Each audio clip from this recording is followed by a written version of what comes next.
اللہ تعالیٰ کے بابرکت نام کے ساتھ جو رحمان بھی ہے اور رحیم بھی، آپ کا ہوسٹ داؤد طاہر آپ کی خدمت میں حاضر ہے۔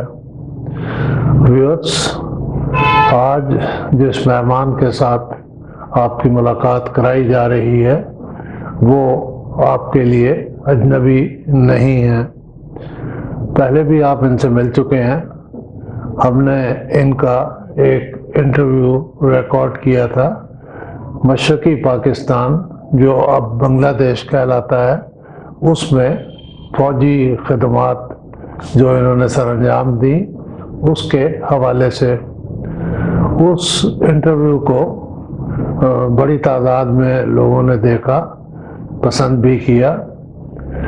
اس سے مجھے یہ خیال آیا کہ ہم ان کے تجربات و مشاہدات اور ان کے وسیع المطالعہ ہونے کے ناطے ہم ان سے مزید استفادہ کریں، اور آج جس حوالے سے ان سے بات ہوگی وہ چٹاگانگ ہل ٹریکٹ ہے، جہاں کا چکما ٹرائب بہت شہرت رکھتا تھا۔ وہ پاکستانی جنہوں نے مشرقی پاکستان کو پاکستان کے ایک حصے کے طور پر دیکھا، اور وہ پاکستانی جو مطالعہ کرتے رہتے ہیں، ان کے علم میں یقیناً یہ بات ہوگی کہ چکما ٹرائب کس طرز کے لوگوں پر مشتمل ہے اور ان کا طرز بود و باش کیا ہے۔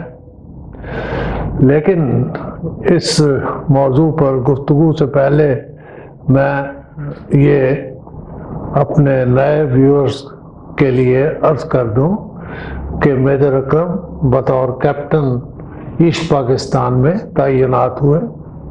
فال آف ڈھاکہ کے بعد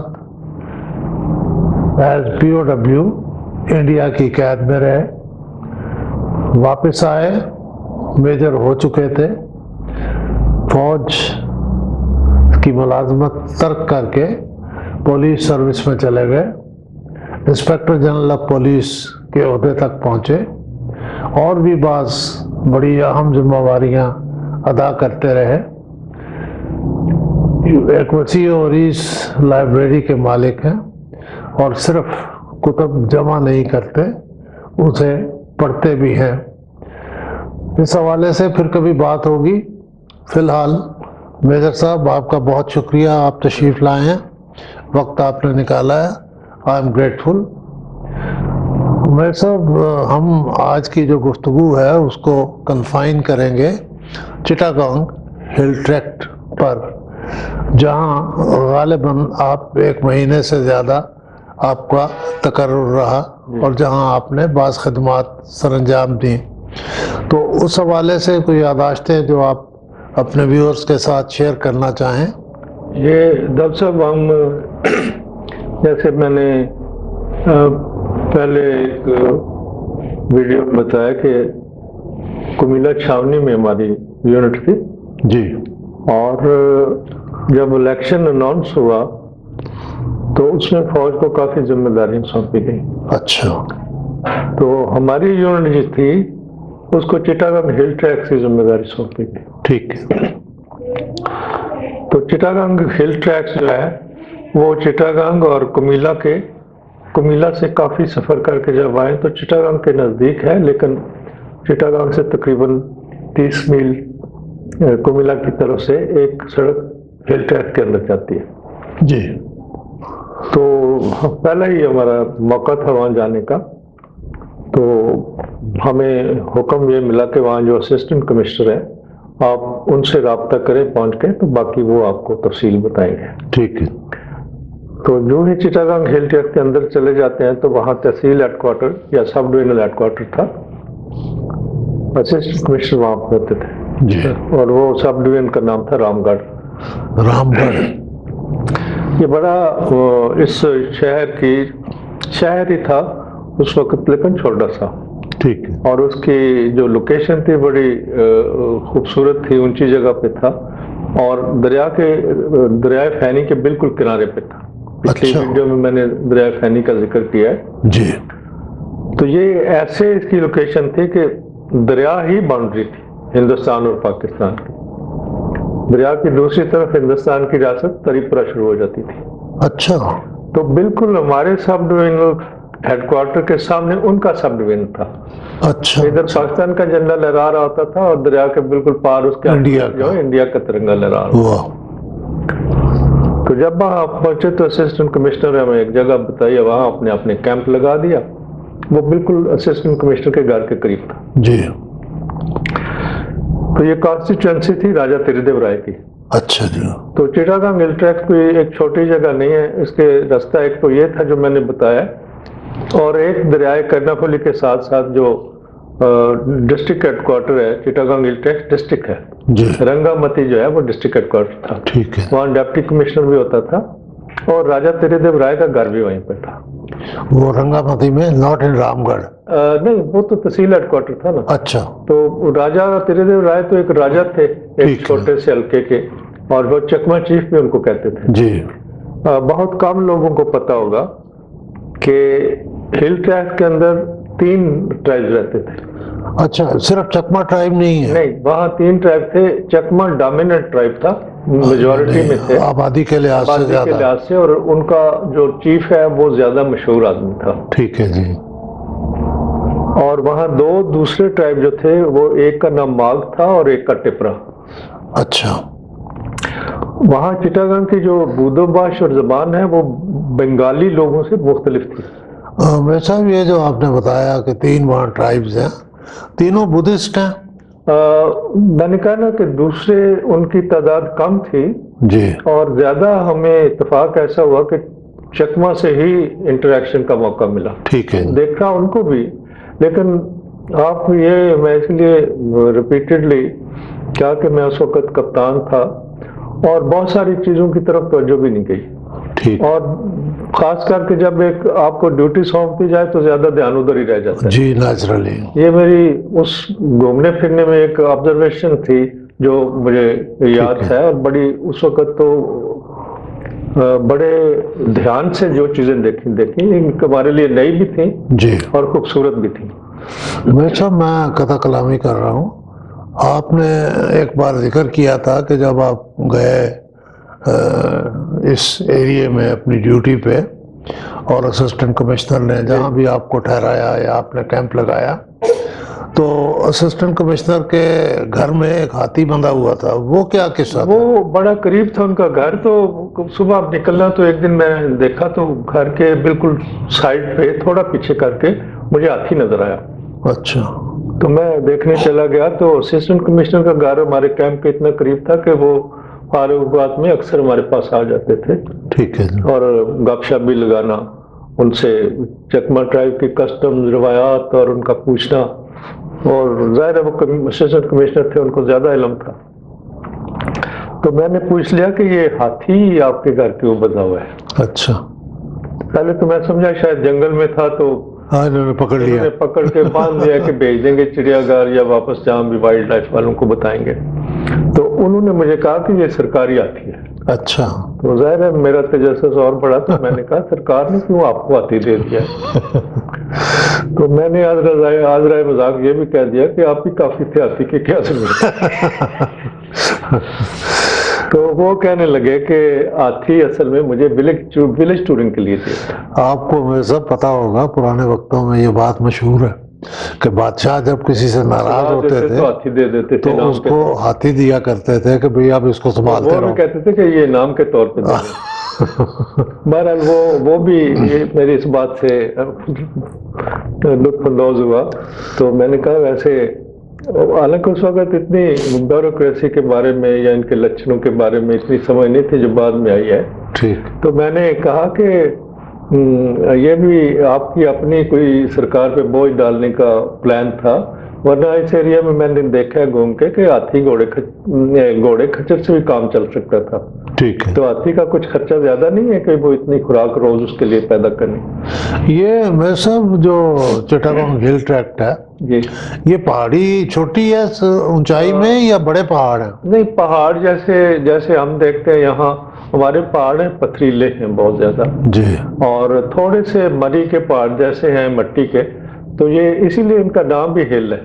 ٹھیک ہے. تو وہ مجھے لگتا ہے ایسے کسی زمانے میں یہ ایریا جیوگرافی اس کی غور سے دیکھیں تو کٹا پھٹا اور انڈولیٹنگ گراؤنڈ ہے، تو لگتا ہے کسی زمانے میں شاید بے آف بنگال کے نیچے رہا ہو اور وہ جو زمین سمندر طے پر، لیکن بہت صدیوں پرانی کی بات ہو. جی میرا جی اپنا یہ اندازہ تھا. صحیح بات. لیکن وہ ساری مٹی کی چٹانیں ہیں اور ہلز ہیں اور بڑی خوبصورت ہیں، ہری بھری ہیں اور بہت ہی گرین ایریا ہے، اور وہاں کے لوگ بڑے خوبصورت تھے.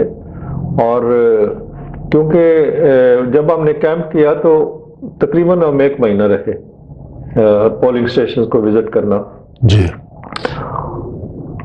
تو وہاں پرامن لوگ تھے، لیکن وہ پھر مجھے لگا کہ ہمارا کوئی اور کام تو ہے نہیں ہے، پولنگ اسٹیشن دیکھ لیے، بندوبست دیکھ لیا، وہ بھی ساتھ اسسٹنٹ کمشنر کی مدد سے.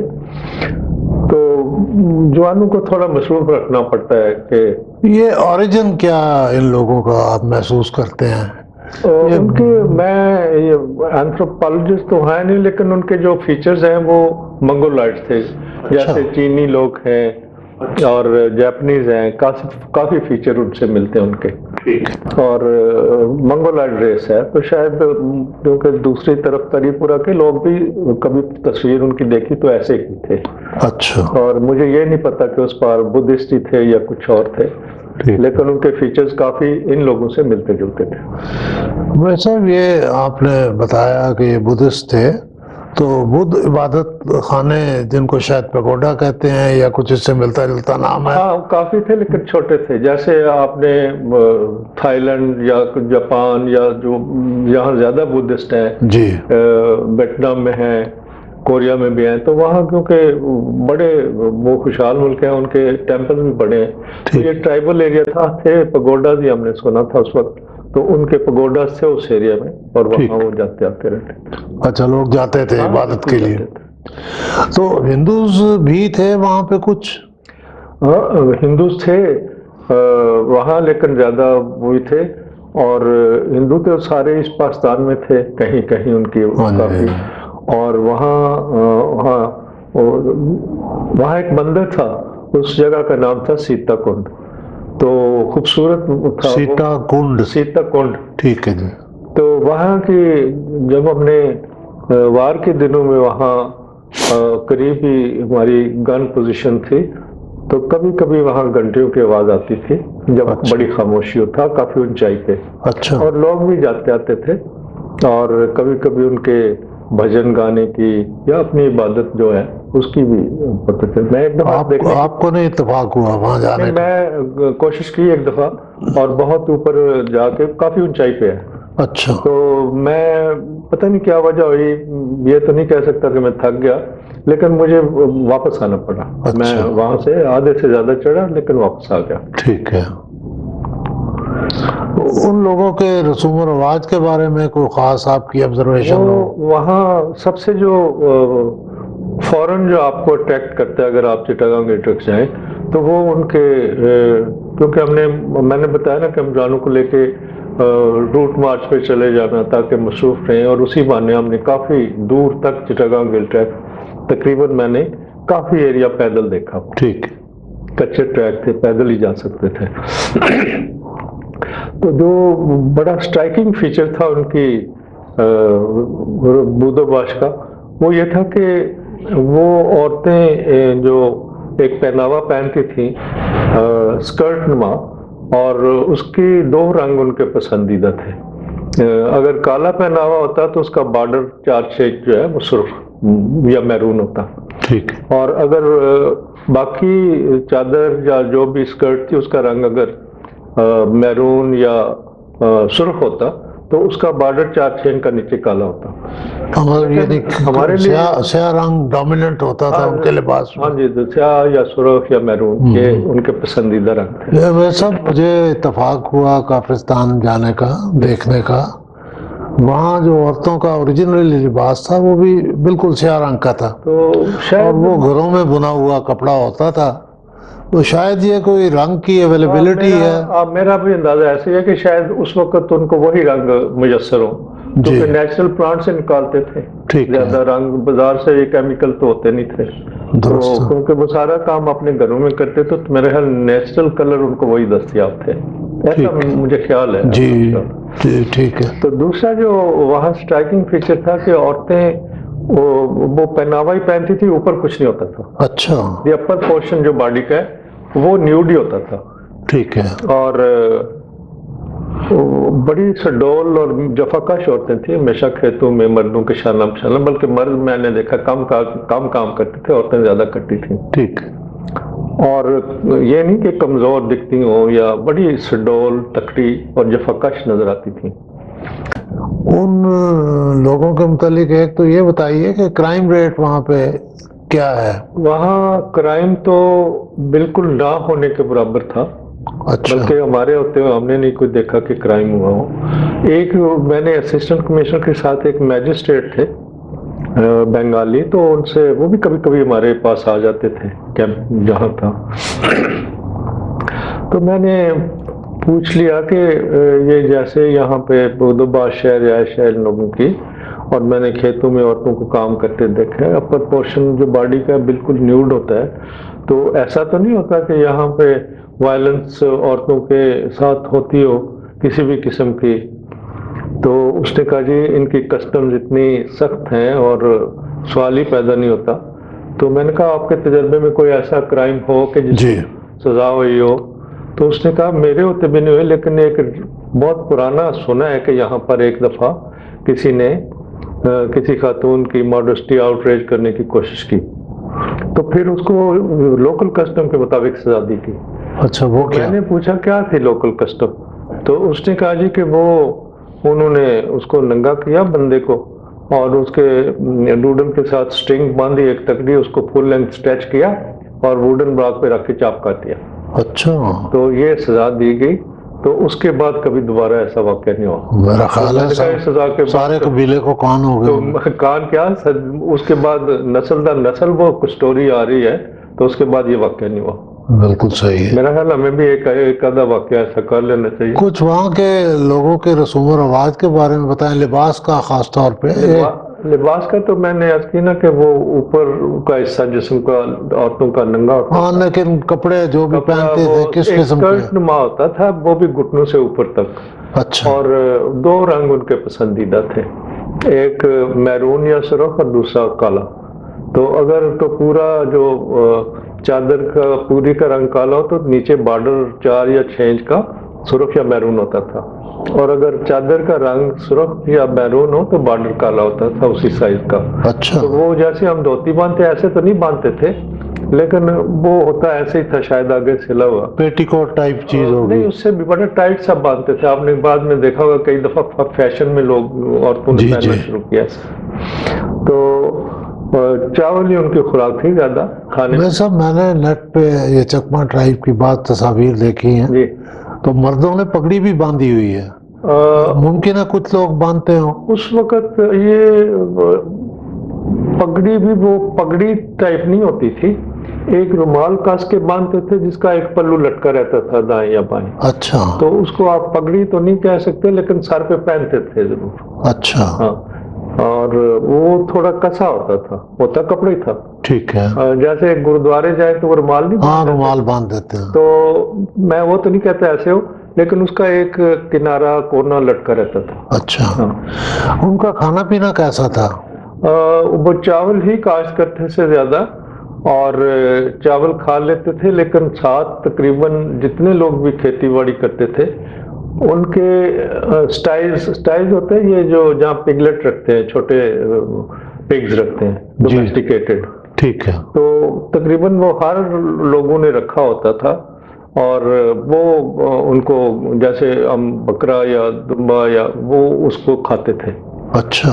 اور میں نے بلکہ ایک بدھسٹ جو اے سی آفس میں کام کرتا تھا، بڑا پڑھا لکھا آدمی تھا، یہ بڑا انٹرسٹنگ واقعہ میں آپ کو سنانا چاہتا ہوں. جی.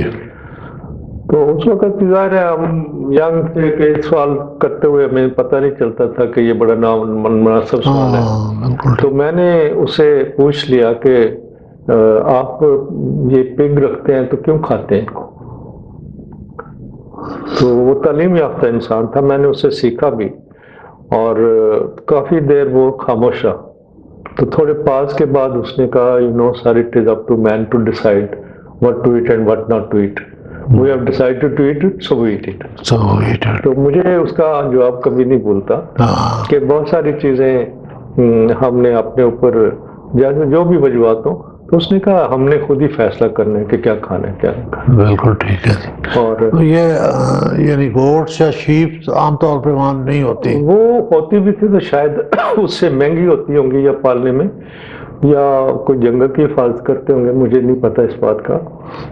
دوسری چیز جو کھاتے ہوئے میں نے, وہاں چھوٹی چھوٹی مارکیٹیں لگتی ہیں, آرٹ کہتے ہیں ان کو, تو وہ ان کی ترتیب ایسے ہے کہ اگر اس گاؤں میں منڈے کو لگی ہے تو اگلے گاؤں میں ٹیوزڈے کو لگے گی, اگلے کو بدھ کو لگے گی, ایسے اسپریڈ اوور دا ویک. تو وہاں ہم جاتے تھے اپنا بھی کوئی سودا سلف لینے میں. تو میں نے ایک ہاٹ میں دیکھا کہ ایک لمبی قطار بڑے سی ٹرٹل کی ہے, تو الٹے لٹائے ہوئے ہیں. اچھا, کچھوے بہت بڑے بڑے تھے. اچھا. جو ہم نے تو وہ نیشنل جیوگرافی میں بعد میں دیکھے, اس وقت تو وہ چینل نہیں ہوتے تھے. ٹھیک. تو وہ بہت بڑے کچھوے, کافی وزنی, تو وہ الٹے رکھے ہوئے. اچھا. تو بڑا جیسے ایک دکاندار بینڈی شینڈی رکھ کے بیٹھا ہوتا ہے تو پالتی مار کے. تو بڑی دلچسپی سے جا کے پوچھا کہ یہ کچھوے آپ نے اتنے رکھے, کیوں رکھے ہوتے ہیں, بیچنے کے لیے؟ تو میں نے کہا کون خریدتا ہے ان کو, کیسے سارے؟ تو میں نے کہا کیا کرتے ہیں خرید کے؟ یہ سر ان کو کھاتے ہیں ہم. اچھا. تو وہ کافی وزنی تھے, تو میں نے کہا ان کا گوشت تو کافی ہوگا, تو یہ اوپر والا جو شیل ہے یہ کہتے ہیں یہ بڑے ہوٹلوں کو بیچتے ہیں اور وہ سوپ بیچتے ہیں ہوٹل میں. اچھا. مجھے یاد ہے کہ ایک دفعہ پی سی ہوٹل ڈھاکہ میں دیکھا مینو, تو اس میں ٹرٹل سوپ لکھا ہوا تھا. اچھا. تو کسی سے پوچھا, ان کا جی بڑی ڈیلیکیسی ہے یہ. اچھا. میں نے کہا ہمیں تو معافی رکھیں. اچھا امیر صاحب, آپ سے بات ہو رہی ہے, بڑی اچھی دلچسپ باتیں آپ بتا رہے ہیں, لیکن میرا خیال ہے کہ اس وقت ہم اپنی بات ختم کرتے ہیں, پھر دوبارہ ملاقات کر کے بقیہ گفتگو کریں گے. تو بہت شکریہ امیر صاحب.